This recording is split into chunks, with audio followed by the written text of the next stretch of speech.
नमस्कार dear students, BA third year की इस क्लास में आपका स्वागत है। बीए थर्ड ईयर में हमारा टॉपिक चल रहा है शीत युद्धोत्तर युग और नई प्रवृत्तियां। अब तक हमने 14-15 बिंदुओं पर बात की। अब हम आगे के बिंदुओं पर यहाँ चर्चा करेंगे।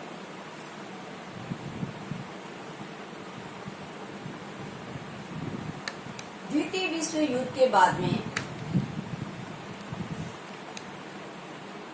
आई नई प्रवृत्तियों में अनेकानेक नई प्रवृत्तियों में एक प्रवृत्ति यह भी रही कि दक्षिण अफ्रीका में रंग भेद का अंत हो गया। दक्षिण अफ्रीका में डॉक्टर नेल्सन मंडेला के नेतृत्व में अफ्रीकी नेशनल कांग्रेस ने रंग भेद के विरुद्ध एक लंबा संघर्ष किया और दक्षिण अफ्रीका के राष्ट्रपति W.D. क्लार्क और नेल्सन मंडेला के बीच में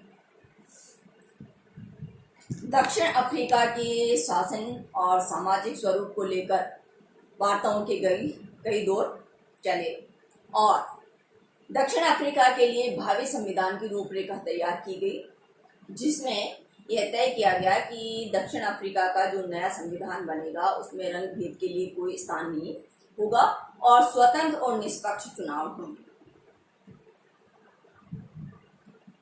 अफ्रीकी नेशनल कांग्रेस ने नेल्सन मंडेला के नेतृत्व में दक्षिण अफ्रीका में चुनाव जीता और नेल्सन मंडेला के नेतृत्व में वहां सरकार बनी और रंग भेद की जो नीति अब तक वहां चली आ रही थी वह पूरी तरह समाप्त हो गई। यह एक बहुत बड़ी घटना नेल्सन मंडेला के नेतृत्व में दक्षिण अफ्रीका में सरकार का बनना एक बड़ी घटना के रूप में विश्व इतिहास में दर्ज है। अगली जो प्रवृत्ति है वह मुक्ति आंदोलनों की सफलता कही जा सकती है। 1945 के बाद में राष्ट्रीय आत्मनिर्णय का नारा बड़े जोरों से प्रचलन में आया और इस राष्ट्रीय आत्मनिर्णय ने कई राष्ट्रों को मुक्ति आंदोलन की ओर अग्रसर किया और विश्व में के कई राष्ट्र स्वतंत्र राष्ट्र के रूप में अस्तित्व में आए, जैसे कि अल्जीरिया, अंगोला, मोजाम्बिक, नामीबिया और बांग्लादेश।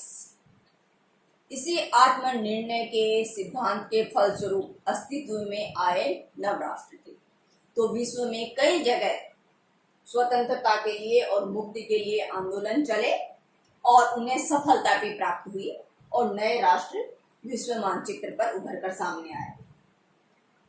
इसी तरह एक अगली प्रवृत्ति हम कह सकते हैं G7 राष्ट्रों की प्रभुत्वपूर्ण भूमिका।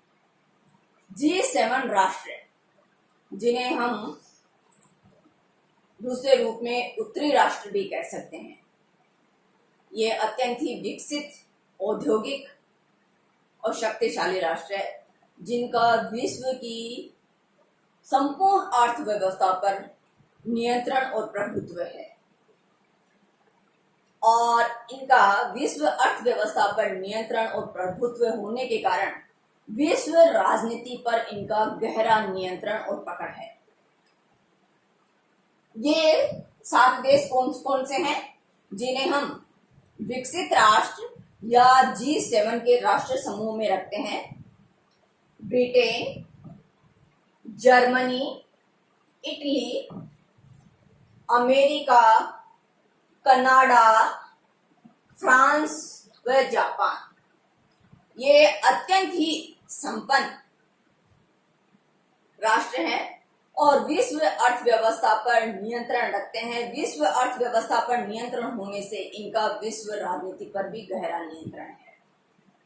अतः इन राष्ट्रों का एक समूह बना हुआ है जिसे G7 राष्ट्रों के नाम से जाना जाता है और यह विश्व राजनीति और विश्व अर्थव्यवस्था पर अपना प्रभुत्व रखते हैं।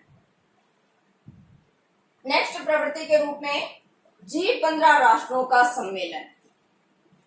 जैसे अभी हमने बात की कि विश्व राजनीति और विश्व अर्थव्यवस्था पर प्रभुत्व रखने वाला एक समूह है जिसे हम G7 समूह के नाम से जानते हैं। इसी G7 समूह की तर्ज पर लेकिन इसके विपरीत विकासशील राष्ट्रों की आवाज को बल देने वाला एक समूह बना जिसे G15 राष्ट्रों का सम्मेलन कहते हैं। G15 राष्ट्रों का समूह है, इसका समय सम्मेलन होता है और यह विश्व राजनीति में अपनी महत्वपूर्ण भूमिका को भी निभा रहा है और नई विश्व अर्थव्यवस्था के लिए भी संघर्षशील है। ये 15 राष्ट्र कौन कौन से हैं? अल्जीरिया, अर्जेंटीना, ब्राजील, मिस्र, Jamaica, Bharat, Indonesia, Malaysia, Mexico, Nigeria, Peru, Yugoslavia, Senegal, Venezuela और जिम्बाब्वे। ये ऐसे राष्ट्र हैं जो विकासशील राष्ट्रों की श्रेणी में आते हैं और विश्व अर्थव्यवस्था में अपनी भूमिका सही रूप में निभाने के लिए संघर्षशील है। तो G7 राष्ट्रों का समूह है तो क्या हो गया?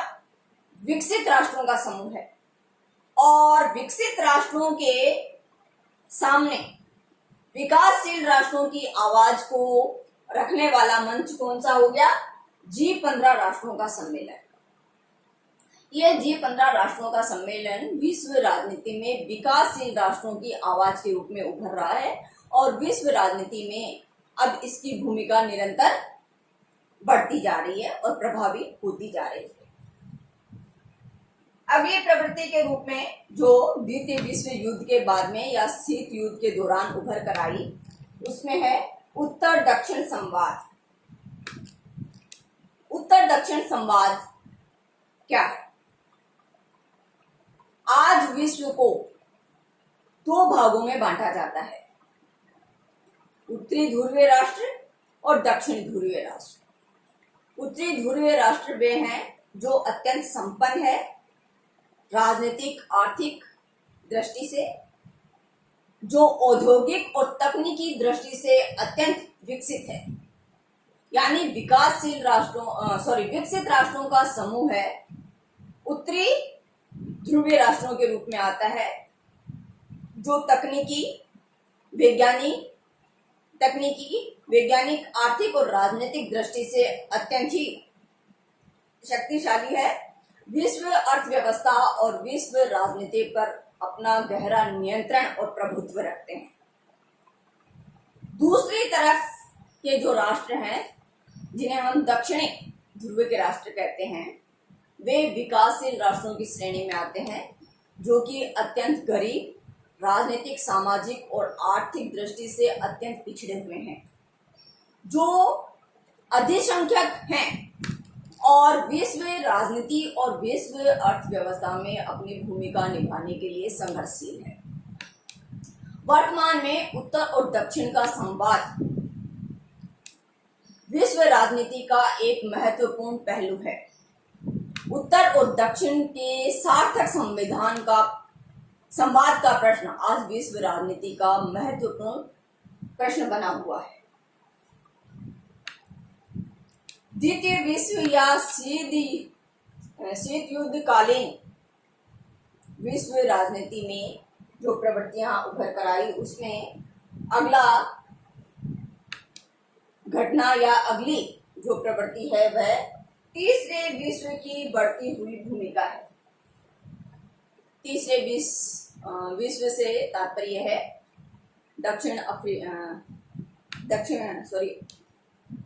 अफ्रीका और एशिया के नवोदित राष्ट्र जो द्वितीय विश्व युद्ध के बाद में स्वतंत्र हुए और जिन्होंने अपना स्वतंत्र अस्तित्व बनाए रखने के लिए जो संघर्षशील भी है, ये प्राय विकसित विकासशील राष्ट्र हैं जो सामाजिक, आर्थिक, राजनीतिक दृष्टि से पिछड़े हुए हैं, लेकिन फिर भी ये विश्व राजनीति में अपनी महत्वपूर्ण भूमिका का निर्वाह करते हैं। यूएनओ यानी संयुक्त राष्ट्र संघ में अपनी अधिसंख्यक बल के कारण यह विश्व राजनीति को गहराई से प्रभावित करने का मादा रखते हैं, यानी संख्यात्मक बल हो इनकी सबसे बड़ी ताकत है। हालांकि ये राष्ट्र विकसित, विकासशील और अविकसित राष्ट्रों की श्रेणी में आते हैं, लेकिन अपने संख्या बल के आधार पर यह विश्व राजनीति को गहराई के साथ प्रभावित करते हैं और निरंतर इनमें एकजुटता विश्व राजनीति को गहराई के साथ प्रभावित करने की क्षमता रखती है। अगली प्रवृत्ति के रूप में हम देख सकते हैं यूरोप का एकीकरण। द्वितीय विश्व युद्ध के बाद में यूरोप बीमार और पिछड़े हुए राष्ट्रों के समूह के रूप में सामने आया और ये खंड खंड हो गया। लेकिन द्वितीय विश्व युद्ध के बाद में यूरोप का एकीकरण एक बड़ी घटना रही। द्वितीय विश्व युद्ध के बाद में जर्मनी के एकीकरण, यूरोप के साझा बाजार, यूरोप की एक मुद्रा और maastricht संधि का सभी यूरोपीय राष्ट्रों ने समर्थन किया और इसको बल प्रदान किया। फलतः यूरोप के लिए एक साझा बाजार तैयार हुआ, एक यूरोपीय मुद्रा का प्रचलन बढ़ा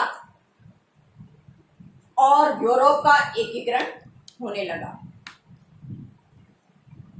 लेकिन वर्तमान में यूरोप जो आर्थिक आधार पर एकीकृत हुआ था, हाल ही में 2008 में आई आर्थिक मंदी ने इस यूरोप के एकीकरण पर प्रश्न चिन्ह लगा दिया और इसको ये वापस विघटन के कगार पर आ गया है।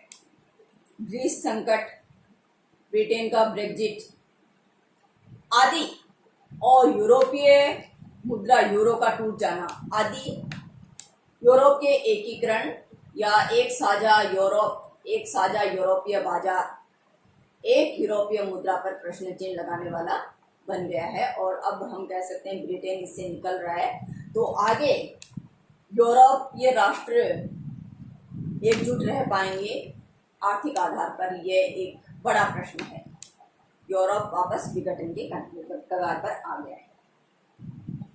अगली प्रवृत्ति के रूप में है सोवियत संघ का पतन और सोवियत संघ के साथ में ही साम्यवादी खेमे का बिखराव या साम्यवादी राष्ट्रों का पतन। 26 दिसंबर 1991 में सोवियत संघ के राष्ट्रपति मिखाइल गोर्बाचोव ने विधिवत रूप से सोवियत संघ के विघटन की घोषणा की और 1917 की बाल्शेविक क्रांति के बाद में लेनिन के नेतृत्व में उभरा एक बहुत बड़ा राष्ट्र विश्व के मानचित्र से विलोपित हो गया। सोवियत संघ से जुड़े हुए राष्ट्र एक एक करके अलग होने लगे और उनके साथ ही विश्व में साम्यवादी सरकारों का भी पतन होने लगा। Czechoslovakia, Hungary, Bulgaria, Romania, Albania और आदि पूर्वी यूरोपीय राष्ट्रों में साम्यवादी सरकारों का पतन हो गया और वहां लोकतांत्रिक आधार पर वर्तमान में यहाँ लोकतांत्रिक ढंग से बहुदलीय व्यवस्था को अपनाया गया है और लोकतांत्रिक सरकारें यहाँ स्थापित हो गई है। वर्तमान में मात्र चीन, कोरिया, क्यूबा और वियतनाम में साम्यवादी सरकारें अस्तित्व में हैं। यानी 4 राष्ट्र ऐसे हैं जहां आज भी साम्यवाद अपना अस्तित्व बनाए हुए है। बाकी दुनिया के लगभग सभी राष्ट्रों से साम्यवादी सरकारें खत्म हो गई है और वर्तमान में वहां लोकतांत्रिक ढंग से चुनी हुई सरकारें वर्तमान में हैं। द्वितीय विश्व युद्ध के बाद में या शीत युद्ध के दौरान उभरी हुई प्रवृत्तियों में एक घटना यह भी रही कि चेकोस्लोवाकिया का विभाजन हो गया। चेकोस्लोवाकिया जो कि